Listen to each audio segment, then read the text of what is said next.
tell you, I had a great experience this past Wednesday. I spoke at Renaissance Unity in Detroit, had a great turnout, and I won't be doing it this week. I'm going to a 21-day health detox retreat, and I want to say belated happy Mother's Day to all the mothers and fathers who serve as mothers. Two of my sons are single parents and raise their two daughters. And to you, did you like that piece that I sent you? I sure did, and thank you so much for that beautiful message that you sent, Les. I actually shared it out with everybody because it just really touched my heart and touched my spirit. So thank you so much for that. Yes, thank you. Well, there's nothing as precious as mothers.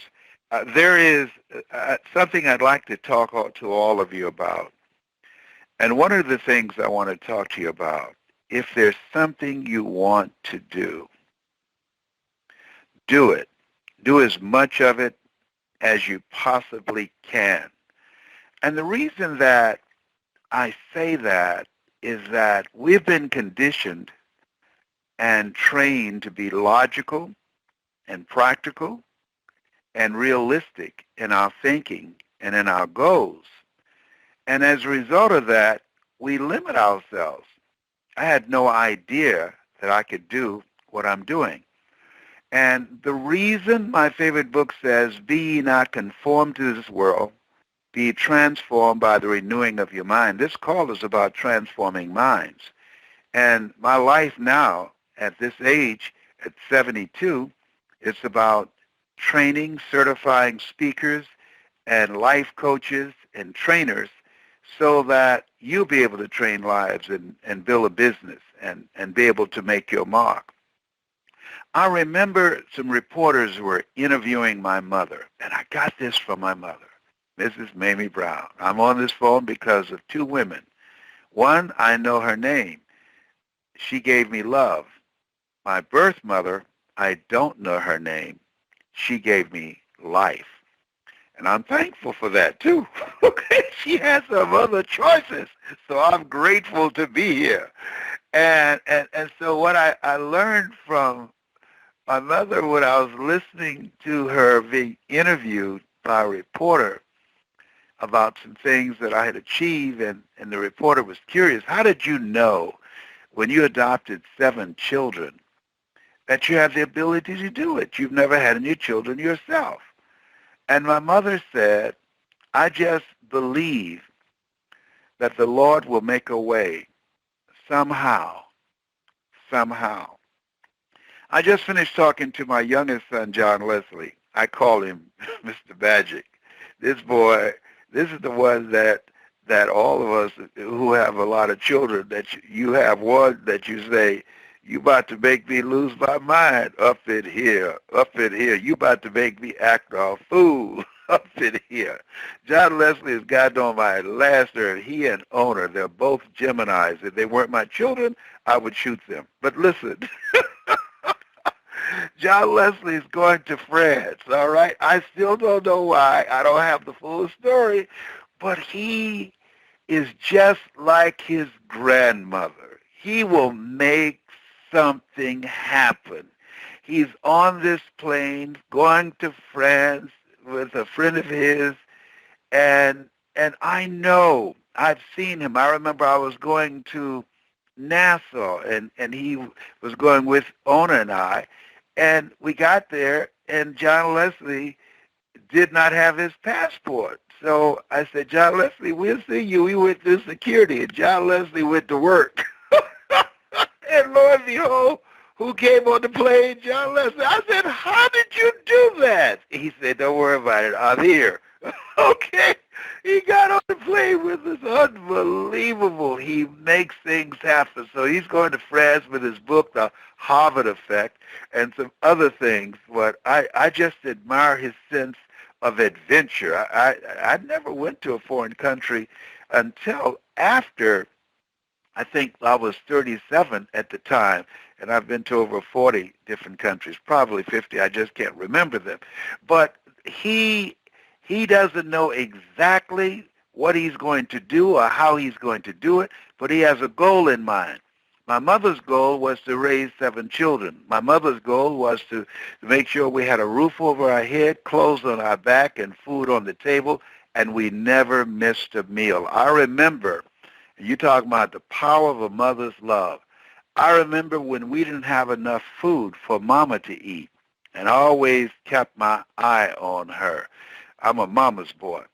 And I remember her pretending that she was eating, drinking water, and pretending that she had something in her mouth. I never saw, she went back in the kitchen, and I said, Mama, why don't you eat? And she said, Leslie, I've already eaten. So I assumed she had a plate back in the kitchen. And she came and sat down at the table. She would drink water, and she would chew while we were eating. So, being the nosy person that I am, I went in the kitchen, and I didn't see a plate nowhere. Sitting out, there was no plate in the refrigerator, and there's no plate in the sink. And I said, when we got through, I said, Mama, you didn't have anything to eat. She said, that's all right. I'm not hungry. I just wanted to make sure that y'all ate. That's the power of a mother's love. And I never forgot that. I never forgot that. And as you think about your goals and dreams, you don't need to know exactly how you're going to do it. You don't need to know. That's why we are taught to walk by faith and not by sight. John Leslie believes that he's going to go there and make something happen in France. In fact, as a result of a seminar that he went to in Los Angeles before he left, he secured a speaking engagement for me in Italy just this past week for $225,000. I said, how did you do that? He said, I was networking and talking to this guy. And there was an engagement that Tony Robbins turned down, and he knows the promoter, and he asked this guy, this guy said, you're John Leslie Brown. Do you know Les Brown? Yes, that's my father. And he secured a speaking engagement for me. And so now John Leslie's going because he's written a book called The Harvard Effect. He's taken 2 classes at Harvard. That's my son. His sister, Ona, just spoke there this past weekend. He got me my 4th speaking engagement at Harvard, the first time a father and son spoke together. I don't know how he does these things, but John Leslie believes in himself. He believes in himself, and I'm so glad to see that. He's a good father, and he's a great son, and he has this vision and dream of doing big things. And we've had some challenges. We've had some very serious challenges because he's managing his bipolar, and I am just amazed at what he has been able to do. And so he's just 30. And as you think about your goals and dreams, there's some stuff in you. There's some things that you can do. I was talking to a gentleman named Melvin I met at the speaking engagement at his Renaissance Unity. And he said something to me that grabbed me because Melvin has written a book, and he said, don't focus on just the best of your life, focus on the rest of your life.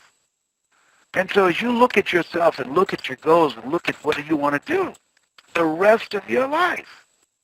I'm leaving to go to a retreat tomorrow at Martha's Vineyard for 21 days.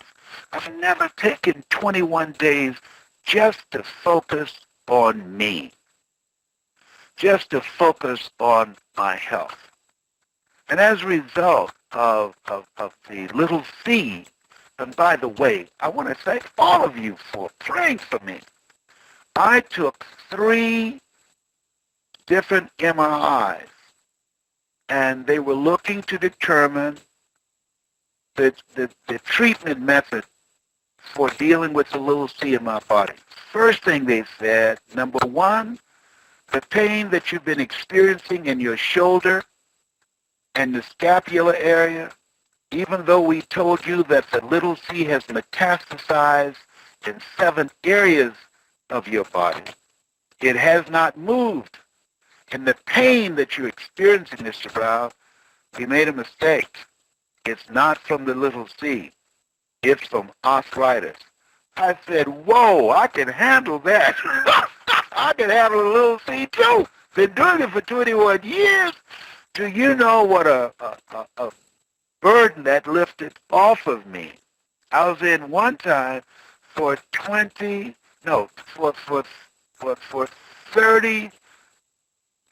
hours and 26 minutes, 29 minutes, 3 hours and 29 minutes. I would say 30. 3 hours and 30 minutes. And so they give me a little thing to squeeze. I squeezed a little thing. They said, can we help you? I said, yes, you can. I said, y'all about to have a scoot out. I said, what do you mean? I said, I'm about to scoot out of here. I've already left y'all a little president here. I say, how much longer do I have? They said, just give us 10 more minutes. I say, oh, God, Lord. And they tell you they're going to play music. You can't hear anything with all those loud sounds clicking in that MRI. Oh, my God. But I handled it. I took my own eye covers. They gave me something to relax me, and I got so relaxed, I went on myself. I'm laughing, but they're not. I know they had to call the janitor and say, who was in here? I'm sorry, I got issues. Okay. I'm sorry, I'll be good. So, back to the subject. I want to thank y'all for your prayers. Thank you so much. I heard one doctor whisper to the other one, said, this guy just won't die. No, I'm not ready yet. I remember when my mother first passed, and I was missing her deeply. And the next night, she came to me in dreams.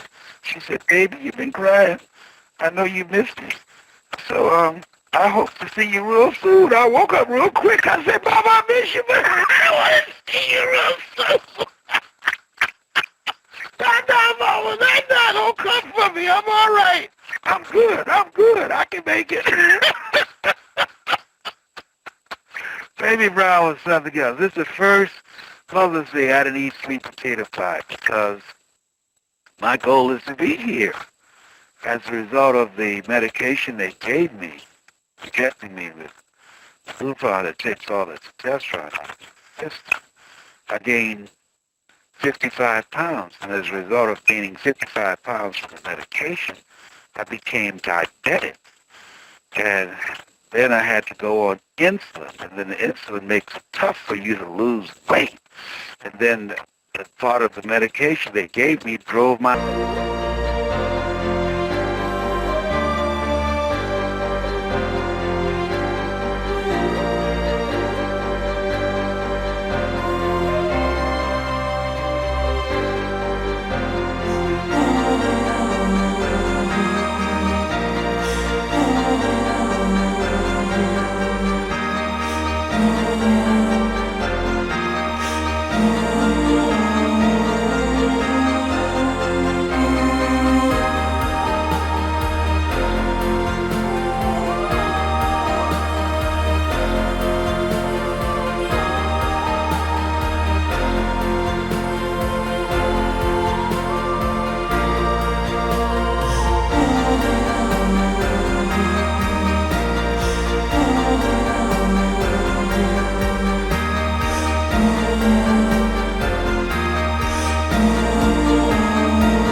blood pressure up. So then I had to start taking blood pressure medication. I just say, my God, I mean, I'm dealing with sciatica pain, arthritis, cancer, high blood pressure, obesity, and diabetes. Oh, my God. Look, 7 is my lucky number, so I need one more. I need one more to help me out. I guess craziness. Yeah, I'm crazy. Okay, that's 7. So when I get back from Martha's Vineyard, I won't have a lot of diabetes. I won't be obese. I will lose weight. I won't have high blood pressure, and I my goal is not to have the little C, and I won't have pain from the sciatica. I'm just getting a total makeover. Oh, by the way, laughter is good for your immune system.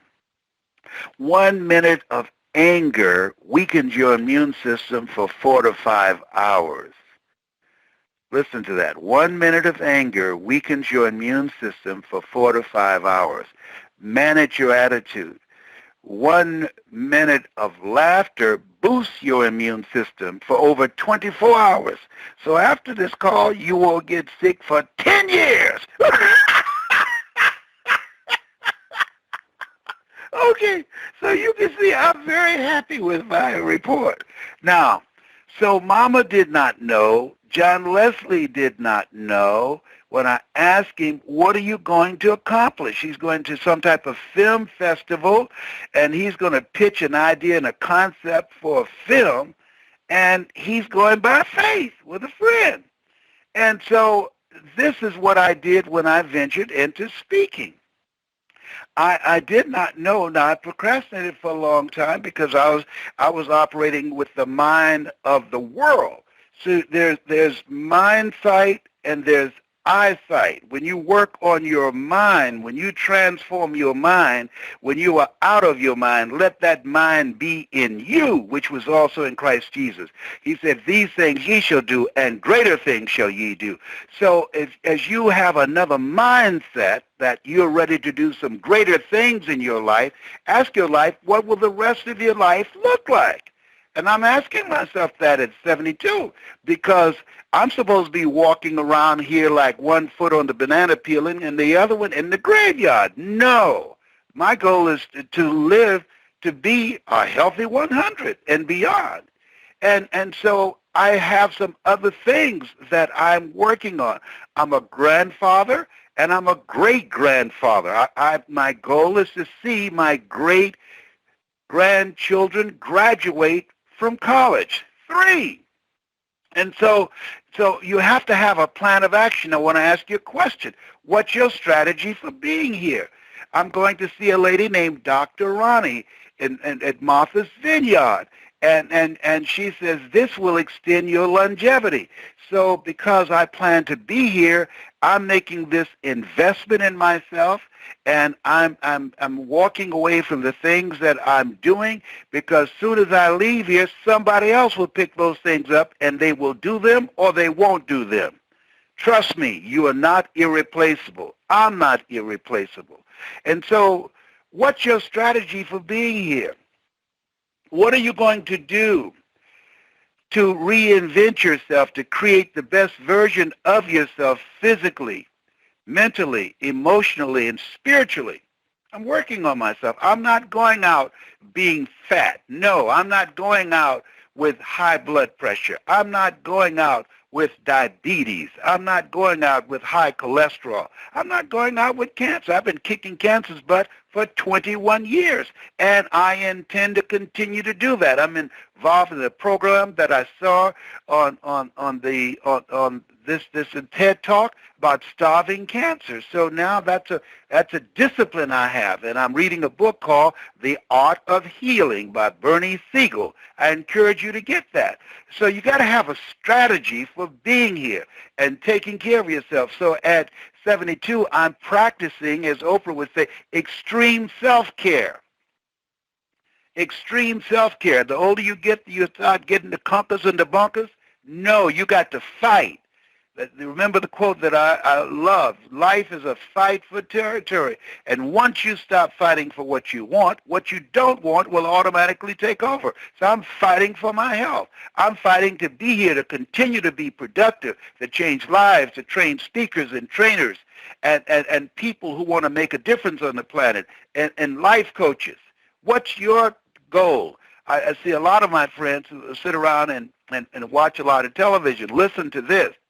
I was with a friend of mine, Marie Cosgrove, and she is one of my clients now, and she creates instruments that help people to overcome brain injuries.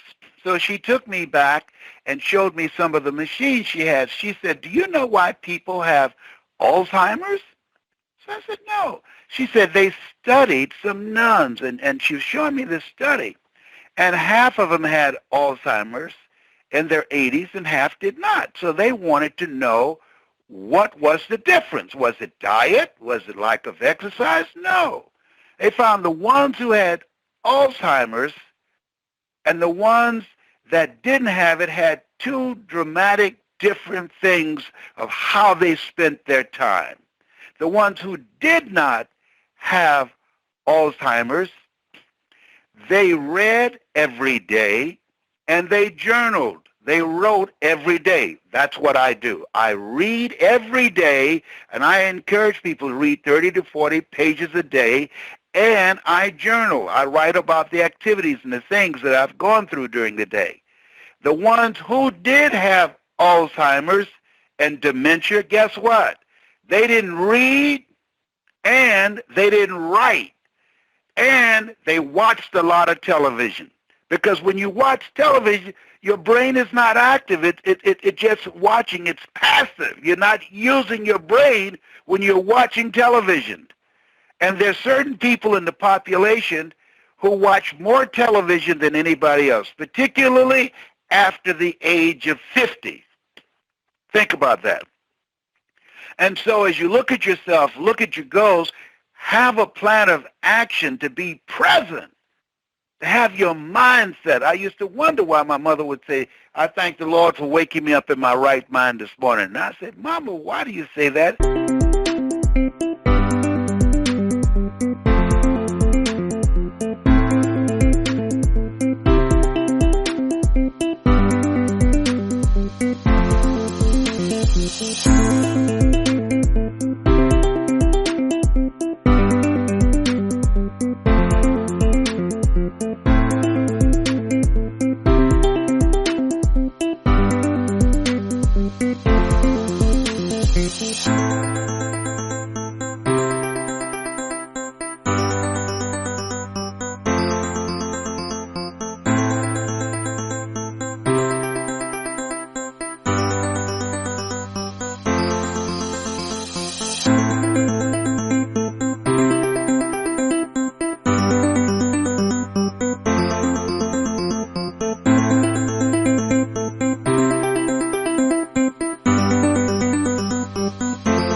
Every Sunday. She said, "Don't worry.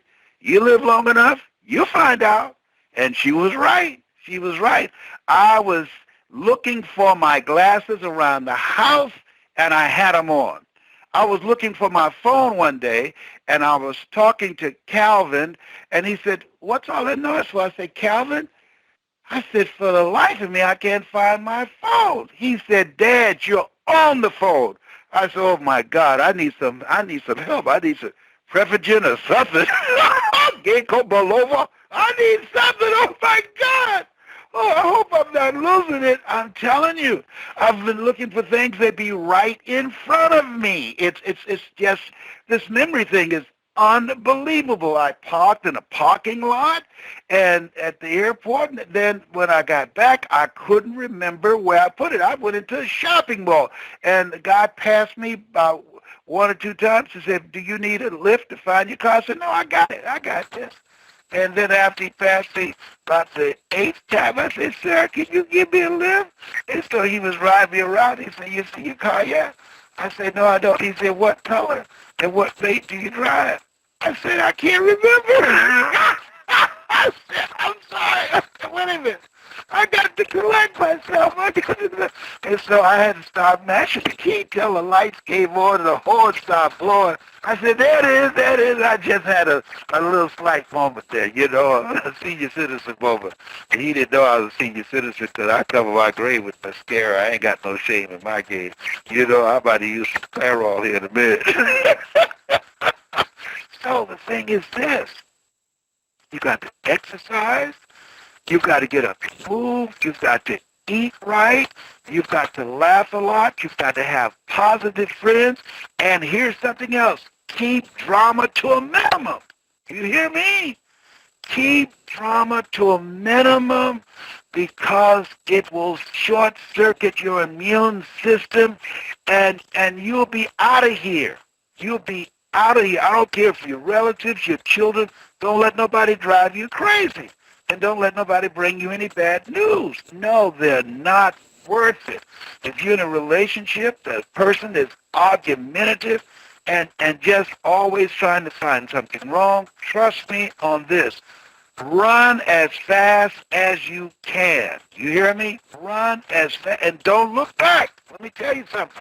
I was in a relationship with somebody and I almost was taken out. I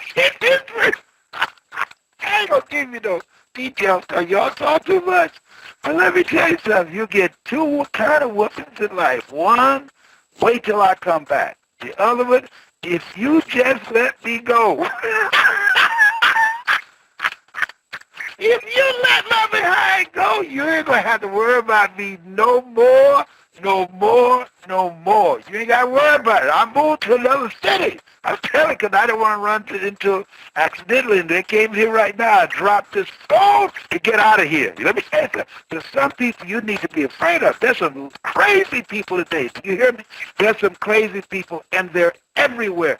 And just because they're gorgeous don't mean they ain't crazy. I'm telling you. There's some crazy people. I saw this Tyler Perry movie last night, and I said, man, I know about that. I know about crazy. Now, here's the other thing is that you want to create things in your life that gives your life sense of meaning. When I work with people, this lady I just met, and I know a lot of people say, I'm the one. I know she's the one. And I want you to go on YouTube and Google Lesbrown speaking in the Georgia Dome. And you know what I'm talking about. Her name is Marie Cosgrove. And I was so fascinated with her and fascinated with her story. And she's a clear example of, and listen to me, this worth writing down. Don't allow your past to define you. Don't do that. Because I was labeled educable mentally retarded, because I was put back from the 5th grade to the 4th grade and failed again from the 8th grade, because I don't have a college education. For years, I felt inferior to people with college education. And I did not think I can do what I'm doing now. For years, I've trained people from all walks of life. And for 14 years, I didn't do it because I didn't think I was good enough. And my mentor told me, Mike Williams, who wrote the book, and get it, I'm reading it for the 4th time, The Road to Your Best Self. No. The road to your best stuff. The road to your best stuff.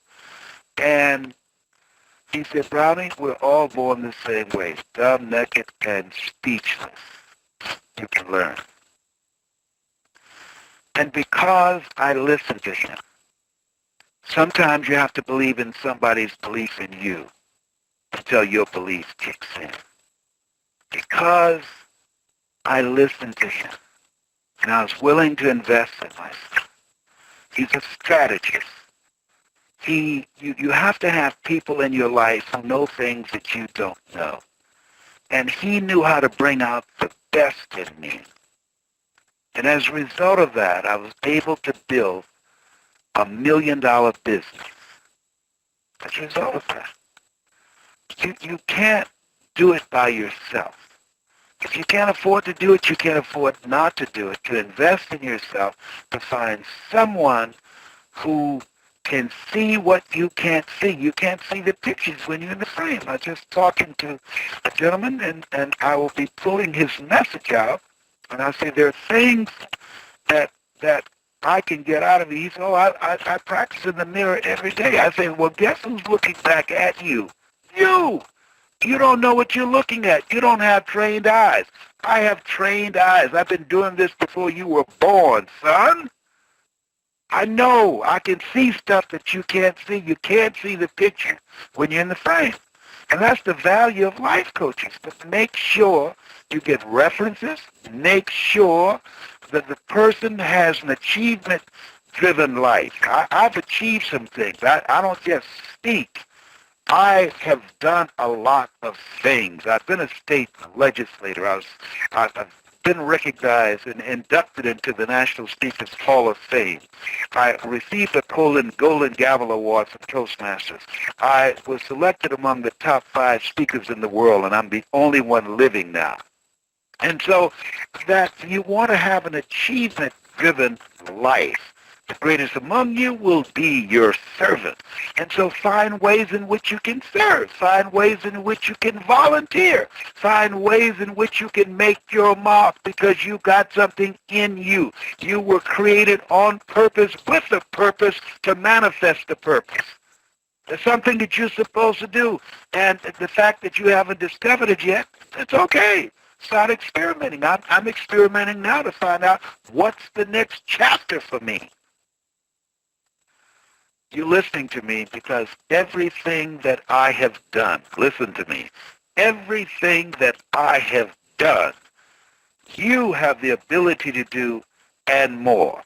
Everything that I've done. If it weren't true, you'd already started doing something else or looking at television or you hung the phone up. You've got greatness in you. You have the ability to do more than you can ever begin to imagine. So as you look at yourself and look at your goals, write a goal down that you want to achieve and make sure it's a goal that's beyond your comfort zone because in order to do something you've never done, you've got to become someone you've never been. It's got greatness in you. That's my story, and I'm sticking to it. Stacy? Well, Mr. Brown, drop the mic, throw the mic, and burn the mic. Drop it, throw it, and burn it. That's right. Burn that sucker. Burn it all up. Yes. Okay. What a message tonight. Thank you, Mr. Brown, once again. I think I might... Thank you. John Leslie's about to take off. I got to talk to my son. I love you. I love you. All right. Don't go anywhere, John Leslie. I love you, baby. Thank you. I'll be listening to hear the comments tonight. Okay. Hold on. Okay. Ladies and gentlemen, you've heard Mr. Brown live. So we look forward to hearing your voices again next week, Monday, same time, same place. Continue to keep Mr. Brown in your thoughts and prayers as he explained to you he's doing his retreat, and we know we'll have an even more exciting report once it's all said and done. My name, once again, is Dr. Stacey N.C. Grant, and I am definitely humbled and excited to be able to share this time and space with you each and every week. And for those who want to connect with me, you can visit actionactionbook.com. That's actionactionbook.com. And all of my social media handles are there. You can email me from the site as well. That's one of our latest projects and my latest book. But my mission and my goal is to make sure we carry on the good news, share voices of hope internationally and remind everyone, as Mr. Brown tells us, that there is greatness inside of you. So walk in it, believe it, know it to be true, and we're here to cheer you on all the way through the finish line. Take care, have an awesome rest of the week, and an even more exciting life.